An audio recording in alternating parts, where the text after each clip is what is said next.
I never expected that putting up a simple no parking sign would ignite a full-blown war with my neighborhood HOA and their entitled president.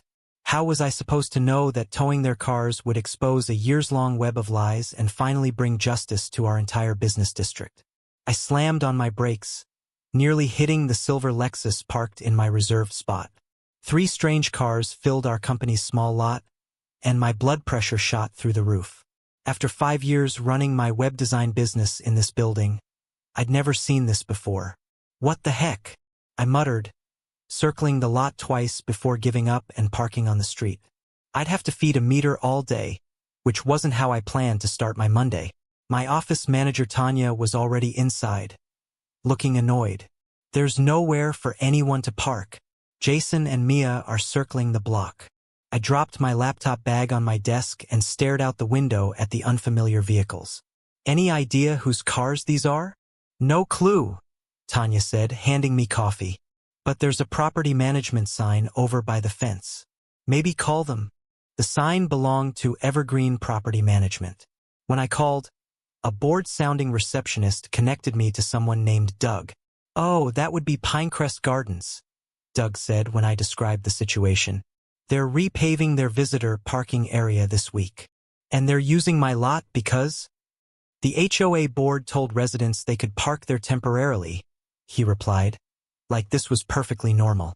My jaw tightened. Nobody asked my permission. "Huh, that's strange.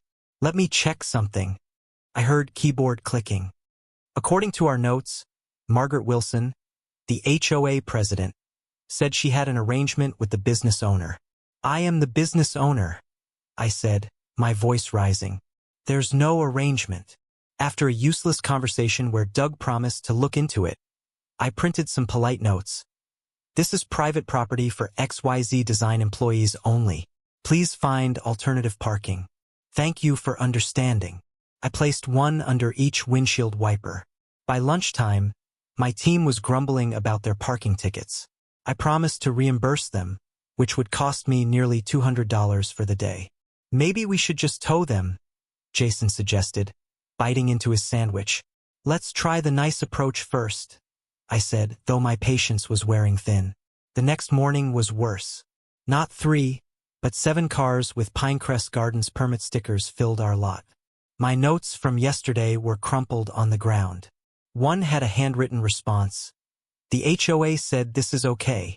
I found Pinecrest Gardens easily, a gated community of luxury townhomes adjacent to our commercial building.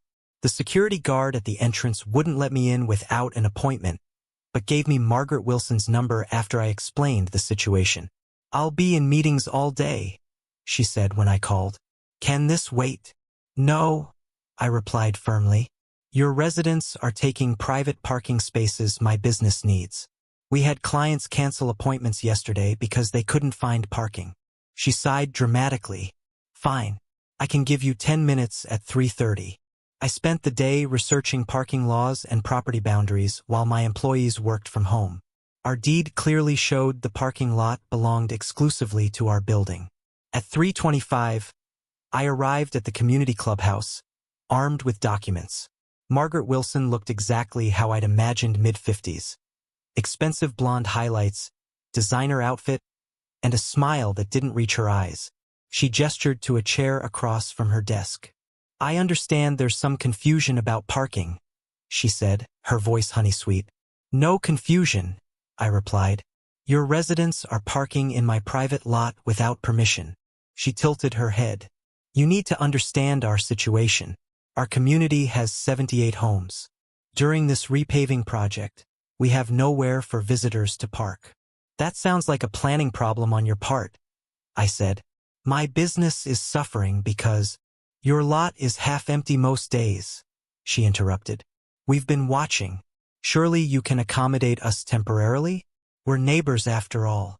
The fact they'd been watching my property made my skin crawl. "How long is temporarily?" 3 weeks, she replied. "The contractor estimates 3 weeks for the entire project." I took a deep breath. That's completely unreasonable.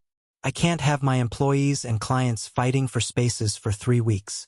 "Well," she said, leaning forward, The previous building owner allowed us to use the lot occasionally.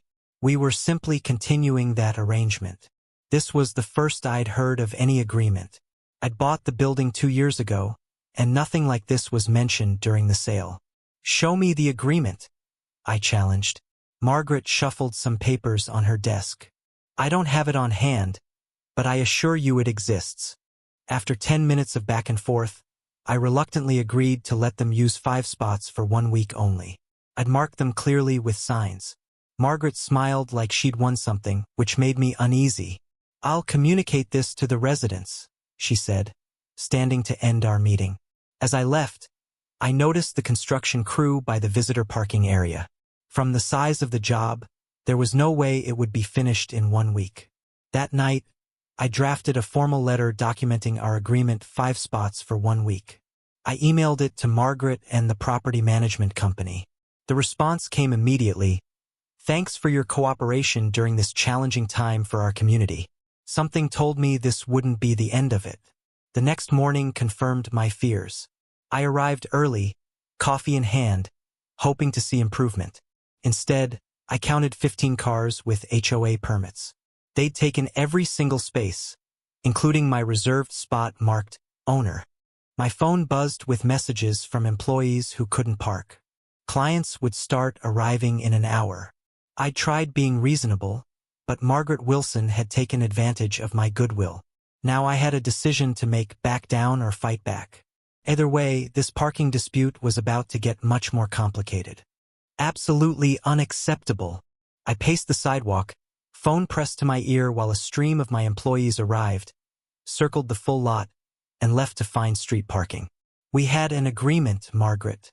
5 spots for 1 week. I communicated exactly what we discussed," she replied calmly. "Perhaps some residents misunderstood. 15 cars isn't a misunderstanding. It's a complete disregard for our agreement." "I'm hosting the garden committee right now," Margaret said, voices murmuring in the background. "Can we discuss this later?" "No," I insisted. "I need those cars moved immediately." She sighed into the phone. "You're overreacting. It's just parking." "It's not just parking. It's my property and my business that's suffering." "Well," she paused, her tone shifting, "technically there's nothing you can do. As I mentioned, the previous owner granted us occasional parking rights years ago." I felt my face growing hot. "Show me this supposed agreement." "I'll have our secretary scan it when she's in tomorrow," Margaret replied. "In the meantime, please try to be neighborly." The call ended, and I stood fuming on the sidewalk. Tanya approached with a stack of canceled appointment notices from our scheduling system. "For clients couldn't find parking and left," she said. 2 more rescheduled for next week." I made a quick decision. Call everyone. We're working remotely today. That evening, I visited the county records office. The clerk helped me search property documents related to my building. After an hour, we found nothing about parking agreements with Pinecrest Gardens or any HOA. Next, I tracked down the previous owner, Mr. Sanderson, now retired in Florida. When I explained the situation, he laughed. "That Margaret tried the same thing with me," he said. "The HOA wanted an easement for overflow parking during their community events. I refused. There was never any agreement." "She claims there's a document," I told him. "She's bluffing," he replied. "I owned that building for 22 years and never signed anything like that." Armed with this information, I contacted 3 towing companies before finding one willing to handle the situation. They explained the legal requirements. Proper signage needed to be posted 24 hours before towing could begin. I ordered signs immediately. "Private property. Unauthorized vehicles will be towed at owner's expense." The towing company installed them that night at each entrance to the lot. Next, I emailed Margaret. "I've verified with the previous owner and county records that no parking agreement exists between my property and Pinecrest Gardens HOA. Unauthorized vehicles in our lot will be towed beginning Wednesday morning. Please inform your residents immediately." 20 minutes later, my phone rang. "You're making a serious mistake," Margaret said, her sweet tone replaced by cold anger. "We have legal standing. Produce the document then, I challenged. I don't appreciate your hostile approach to a simple neighborly matter, she deflected. Our residents will be very upset. They should be upset with you for misleading them, I replied. You told them they could park on private property without permission. I'm on the City Planning Commission, she said, her voice lowering. Making enemies with me could complicate things for your business in the future. The threat was clear. I took a deep breath before responding. Are you threatening me, Margaret? Because that would be unfortunate, especially if I needed to report such threats to the Ethics Committee. Silence hung on the line for several seconds. You've declared war on the wrong person, she finally said. Expect to hear from our attorney. No attorney called that day or the next. Instead, I received a flood of angry emails from Pinecrest residents, clearly orchestrated by Margaret. Each one followed the same pattern, calling me unreasonable, demanding I honor the long-standing agreement, and threatening various consequences. I sent a single reply-all response. I sympathize with your parking situation. However, no agreement exists. I verified this with county records and the previous owner. Your HOA president misled you. Please make alternative arrangements, as towing begins tomorrow morning. That night I barely slept. Would I arrive to slash tires? Broken windows? As a small business owner, I couldn't afford a prolonged conflict with wealthy neighbors. But I also couldn't let Margaret Wilson bully me out of my own property. I arrived before dawn on Wednesday and parked on the street, wanting a clear view of what would happen. The towing company sent 3 trucks, positioned strategically out of sight. At 7:45 a.m., the first Pinecrest resident arrived, a man in scrubs, clearly heading to work. He parked in my lot despite the prominent signs, looked around nervously, then hurried away. Others followed, a woman in a business suit, an elderly gentleman, a young mom dropping off kids at the car next to hers. By 8:30, 12 spaces were filled with unauthorized vehicles. My employees arrived and parked on the street per my instructions. At precisely 9 o'clock, the towing operation began. The efficiency was impressive. Within 45 minutes, all 12 vehicles were gone, replaced by my employees' cars. My phone exploded with calls. I let them go to voicemail. Email notifications flooded my screen. Angry residents, Margaret, the property management company. Looking through the window, I watched Margaret's luxury SUV screech into the now empty lot around 10 a.m. She stormed toward my building, designer handbags swinging wildly from her arm. The front desk buzzed. Margaret Wilson is here demanding to see you. She's quite upset. I straightened my shirt and took another deep breath. Send her in. Margaret burst through my office door, face flushed with anger. You had no right. I had every right, I replied calmly, gesturing to the chair across from my desk. Please sit down. Do you have any idea what you've done? She remained standing, voice echoing through the office. Dr. Reynolds missed an emergency surgery. Elaine Matthews missed her chemo appointment. People's cars are being held hostage because of your pettiness. I maintained my composure. That's unfortunate, but not my responsibility. You told your residents they could park here despite knowing there was no agreement. There is an agreement, she insisted.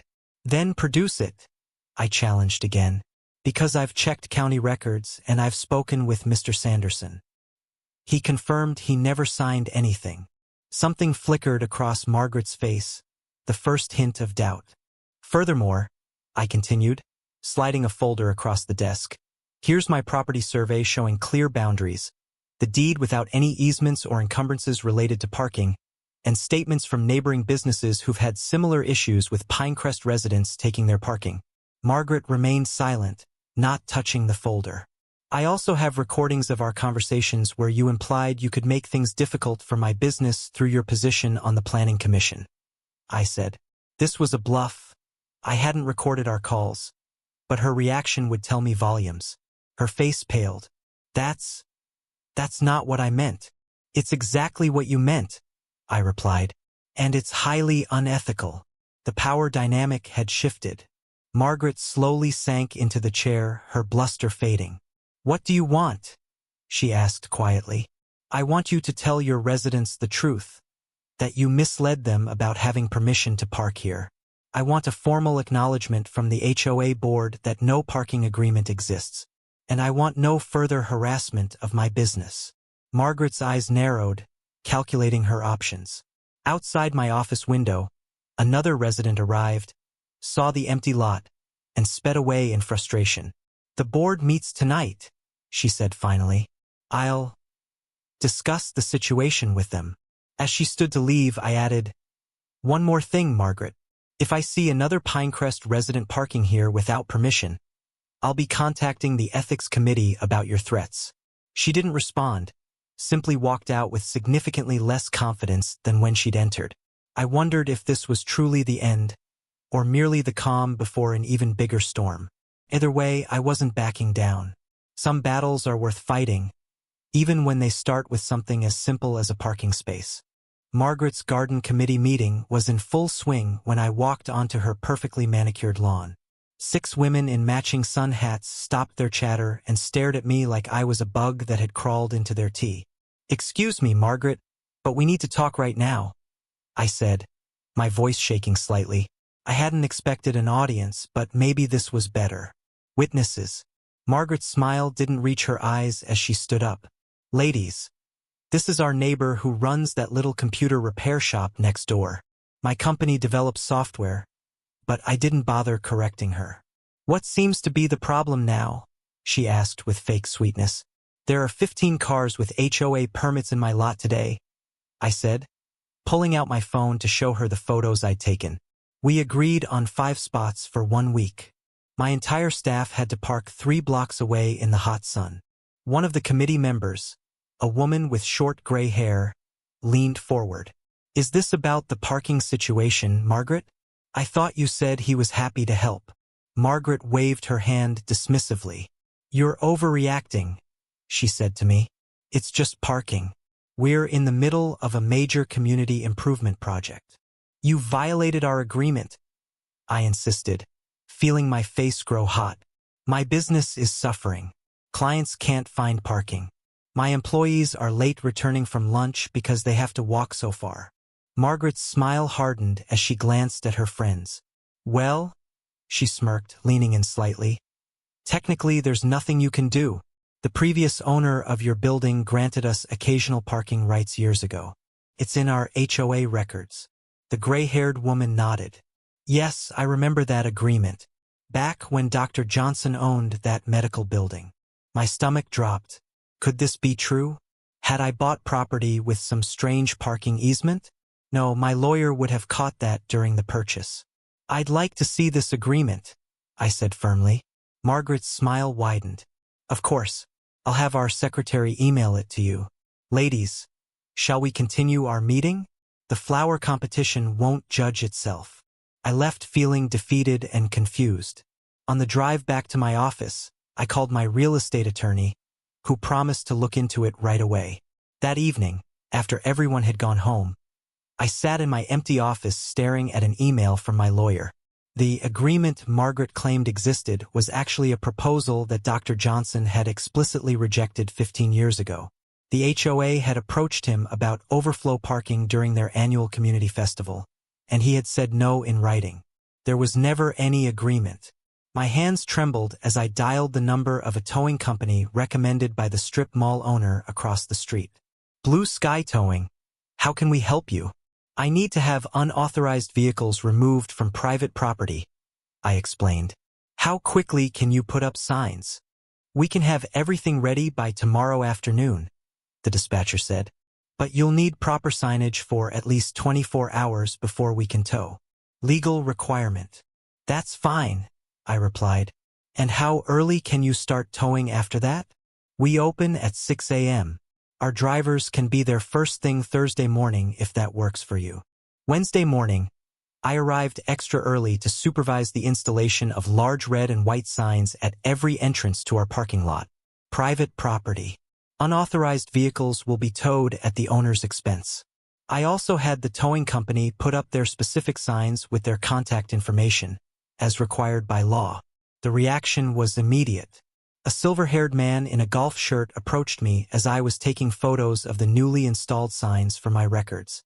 "What's all this about?" he demanded. "We've been parking here for the repaving." I tried to stay calm. "I'm sorry, but this is private property. It belongs to my business. The HOA never had permission to use it." "But Margaret said." Margaret was wrong. I cut in, surprising myself with my firmness. She claimed there was an old agreement, but there never was one. "I've verified this with my attorney." The man frowned, then took a photo of the sign with his phone. "This is going to be a problem," he muttered before walking away. By lunchtime, my office phone was ringing nonstop with angry HOA residents. I had my receptionist take messages, but I didn't return the calls. Instead, I sent a single email to the entire HOA board. "To whom it may concern, it has come to my attention that HOA residents were incorrectly told they could park in my company's private lot. This information was false. No such agreement has ever existed. Effective immediately, only authorized vehicles belonging to my business, its employees, and customers may park in our lot. All unauthorized vehicles will be towed at the owner's expense starting Thursday morning." I have attached documentation proving that the supposed agreement was actually rejected by the previous owner. At 5:30 p.m., as I was preparing to leave for the day, my phone rang. It was Margaret. "You can't do this," she hissed without even saying hello. "Do you know how much trouble you're causing? Our residents have nowhere to park." "That sounds like a planning problem the HOA should have solved before starting construction," I replied calmly. "Not my issue. Listen to me." Her voice dropped lower, more threatening. "You don't want to make an enemy of me. I'm on the City Planning Commission. One word from me, and your next permit application will mysteriously vanish." A chill ran down my spine, but it was quickly replaced by anger. Was she really threatening me? I hit the record button on my phone. "Are you threatening to abuse your position on the Planning Commission if I don't let you use my private property?" She backpedaled immediately. "Don't be ridiculous.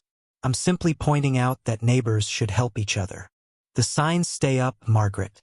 The towing starts tomorrow. Plan accordingly." She hung up without another word. That night I barely slept. Was I doing the right thing? Was it worth making so many enemies over a parking lot? But then I remembered how Margaret had lied to my face, how she'd threatened me. Sometimes you have to stand up for yourself, even when it's hard. I sent an email to all my employees warning them to arrive early the next day. "Parking situation might get tense," I wrote. "Bring coffee and your patience." I had no idea just how tense things would get. Screams woke me from a deep sleep. I shot up in bed and checked my phone. 6:15 a.m. 3 missed calls from Blue Sky Towing and 1 from my office security system. I threw on yesterday's clothes and raced to my car. As I approached our office building, I could see the chaos from 2 blocks away. 2 tow trucks were already loaded with vehicles. A crowd of about 20 people in bathrobes and pajamas were shouting and blocking a 3rd truck. Someone was filming the whole scene on their phone. I parked on the street and jogged toward the crowd. The lead tow truck driver, a burly man with a salt and pepper beard, looked relieved to see me. "Are you the property owner?" he asked, wiping sweat from his forehead despite the early morning chill. "These folks are saying they have permission to park here."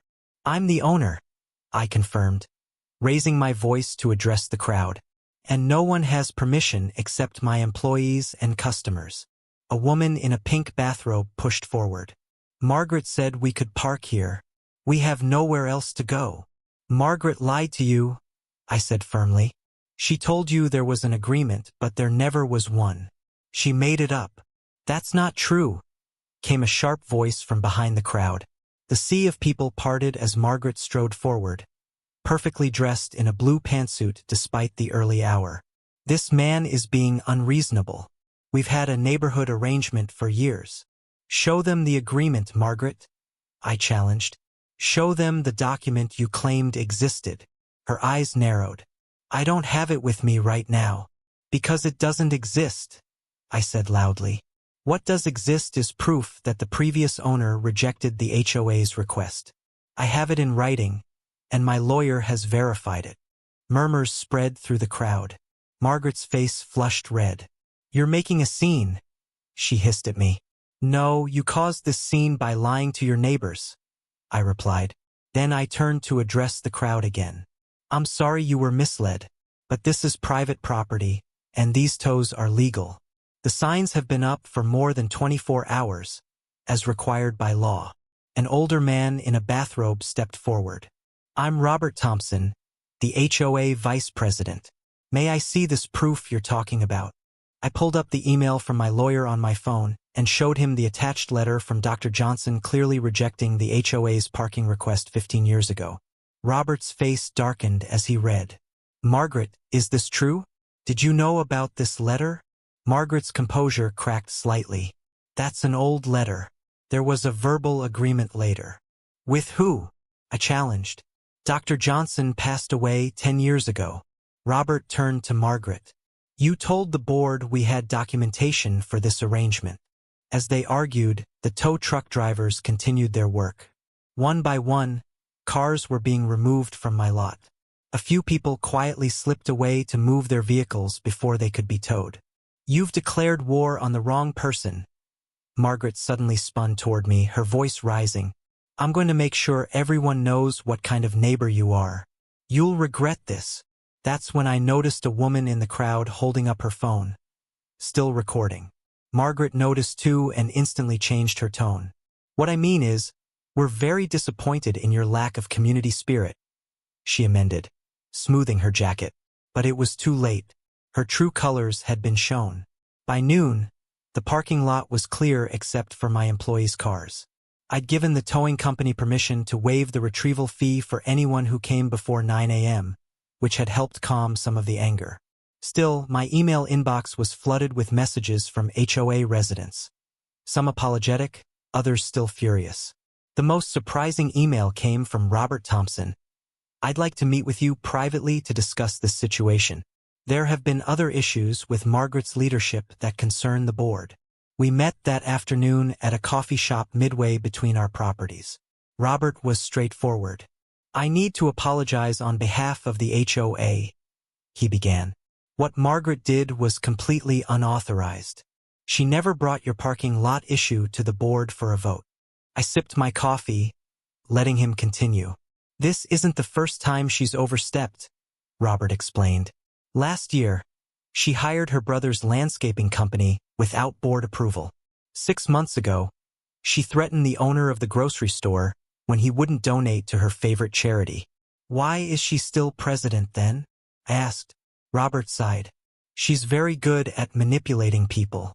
And frankly, no one wants to challenge her because she can make life difficult." "Like threatening people with her position on the planning commission?" I asked. Robert's eyebrows shot up. "Did she say that to you? That's a serious ethics violation." I played him the recording of our phone conversation. His face grew grimmer with every word. "Would you be willing to send me that recording?" he asked when it finished. "And possibly attend our emergency board meeting tomorrow night?" The next evening, I found myself in the HOA community center facing 7 board members and about 50 residents. Margaret sat front and center, arms crossed, glaring at me. Robert opened the meeting. "We've called this emergency session to address serious concerns about recent actions taken by our board president." For the next hour, I watched as years of Margaret's misdeeds were brought to light. The unauthorized decision about parking was just the latest in a pattern of abusing her position. When my recording was played, the one where she threatened to block my permits, audible gasps filled the room. Margaret tried to defend herself. "He's taking things out of context. I was just trying to protect our community's interests." But the damage was done. By the end of the meeting, the board had voted to remove her as president and to begin an ethics investigation regarding her position on the Planning Commission. As I left the meeting, several residents approached me to apologize personally. One elderly woman squeezed my hand. "Thank you for standing up to her. Some of us have been afraid to for years." The following Monday, my parking lot was blissfully empty except for my employees' cars. I'd received an official letter from the new HOA president, Robert, apologizing for the incident and confirming that alternative parking arrangements had been made for residents during the remaining paving work. Even better, 3 neighboring business owners contacted me. They'd been dealing with similar issues. Margaret had told them they couldn't put up certain signs or had tried to dictate their business hours by claiming non-existent regulations. Together, we formed a small business association to support each other and to have a unified voice when dealing with the HOA or city issues. 2 weeks later, the local newspaper ran a small article about Margaret resigning from the Planning Commission amid an ethics investigation. I didn't feel as satisfied as I thought I would. Mostly, I felt relieved that the whole ordeal was over. As I walked through my quiet, orderly parking lot that afternoon, I realized something important. Sometimes standing your ground isn't just about protecting your own interests. Sometimes, it's about creating ripples that help others find their courage too. The next HOA meeting, I was invited as a guest of honor. Robert presented me with a peace offering, a formal agreement, properly documented and signed by all board members, clarifying the boundaries between our properties and establishing a protocol for any future needs or concerns. We hope this marks the beginning of a better relationship between neighbors, Robert said as he handed me the document. I accepted it with a smile. I'd like that very much.